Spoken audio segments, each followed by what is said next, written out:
সোনাইধলায় সংযোগকারী ১০৫ metre bridge নির্মাণ কাজ আগামী ১ মাসে সম্পন্ন হবে পূর্ত বিভাগ। পূর্ত বিভাগের ধলাই সোনাই টেরিটোরিয়ালের সড়ক ডিভিশনের কার্যকারী অভিযন্তা বনজিৎ অধিকারী বলেছেন, ৯ কোটি টাকার মধ্যে ৭০ লক্ষ টাকা ব্যয়ে রুকুনি নদীর ১০৫ মিটার দীর্ঘ সোনাইধলাই সংযোগকারী ব্রিজটির নির্মাণ কাজ আগামী ১ মাসের মধ্যে সম্পন্ন হবে। তিনি জানান, ব্রিজটি চালুর পর যাতায়াতকারীদের ব্যাপক সুবিধা হবে। বর্তমানে শুধু প্রোটেকশনের কাজ বাকি থাকায় নির্মাণ সাময়িকভাবে আটকে আছে।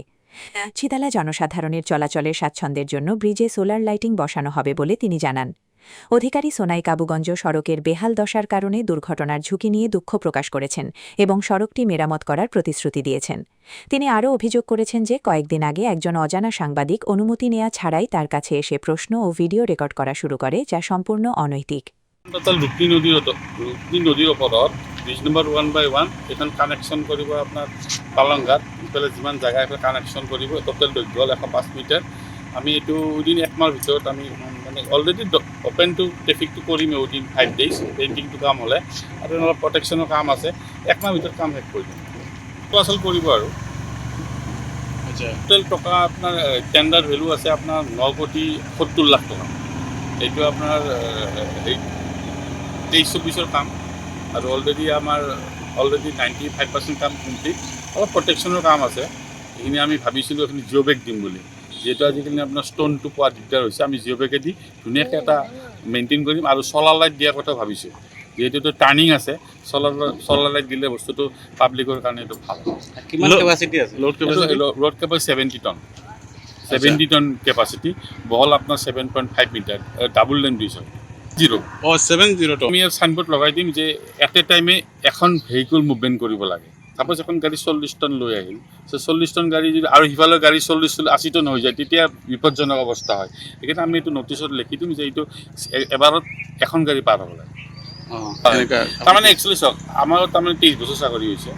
আমি বহুত ধৰণৰ আমি ৰিপৰ্টাৰ বা এনেকুৱা আমাৰ বহুত ধৰণৰ আমি পাব্লিক ডিলিংছ কৰি আমি অহা মানুহ।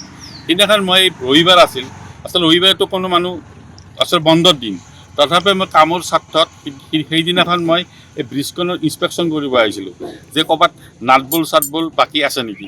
মোৰ গাড়ীখন থৈ পেলাই মই ৰাখি পেলাই মই ব্ৰিজৰ তলফালে নামি গৈছোঁ। এজন মানুহ আহিছে, আহি মোক কৈছে মই ৰিপৰ্টাৰ হ'ল কি হ'ল, কি কাৰণ, কি ক'বা, একো নাই। তাৰপিছত অলপ মই সিফালে নামি যোৱালৈ মোক কয় বাইট দিব নেকি। আৰু মই কি কাৰণে বাইট দিম? বাইট দিয়াৰ কাৰণে আমাক গভৰ্ণমেণ্টে কৈছে নেকি যে বাইটটো এইটো দিব লাগে, অমুক হৈছে তমুক হৈছে, এনেকুৱা একো নাই। মানুহটো মানে মোক মানে যিটো এটিচিউডত কথা কৈছে, যেনে ব্লেকমেইলিং টাইপ, মোক মানে কিবা মই বহুত ডাঙৰ অপৰাধ কৰিছোঁ, এনেকুৱা ধৰণৰ মেণ্টেলিটি মোক কথাটো কৈছে। তাৰপিছত মই উঠি আহিলোঁ, অট'মেটিক মানে উইদাউট মাই পাৰ্মিশ্যন, আচলতে ভিডিঅ' কৰাৰ পাৰ্মিশ্যন ল'ব লাগে না, এতিয়া ভিডিঅ' ষ্টাৰ্ট কৰি দিছে। এতিয়া ৰিপৰ্টাৰত না তাৰ লগো আছে, না তাৰ আইডেণ্টিটি কাৰ্ড আছে, না মই কেনেকৈ গম পাম ৰিপৰ্টাৰ। তাৰপিছত তেওঁ ভিডিঅ' কৰিছে, মই আপুনি ভিডিঅ' এনেকৈ নকৰিব, আপুনি মোৰ পাৰ্মিশ্যন ল'ব লাগিব। তেওঁ নাই, তেওঁ হৈছে। তেতিয়া হঠাৎ কথা ওলাইছে সোনাই কাবুগঞ্জ ৰাস্তাটো। সোনাই কাবুগঞ্জ ৰাস্তাটো টোটেল PDNত আমি 40 লাখ টকাৰ অলৰেডি 2 কিলোমিটাৰহে আমাৰ ৰিপেয়াৰিং আছিল। তথাপি আমি কণ্ট্ৰেক্টৰক কৈ গোটেইবিলাক গাঁটা মাৰি আছোঁ। অলৰেডি তেওঁ কৈছে এক্সিডেণ্ট হৈছে। এক্সিডেণ্ট হ'লেতো আমাৰ এটা মোবাইলত এটা মেছেজ আহে, সেই মেছেজটোতো আমাৰ তাত অহা নাই। আমি যিমান গাঁটা মাৰিব লাগে গাঁটা আমি মাৰি আছোঁ।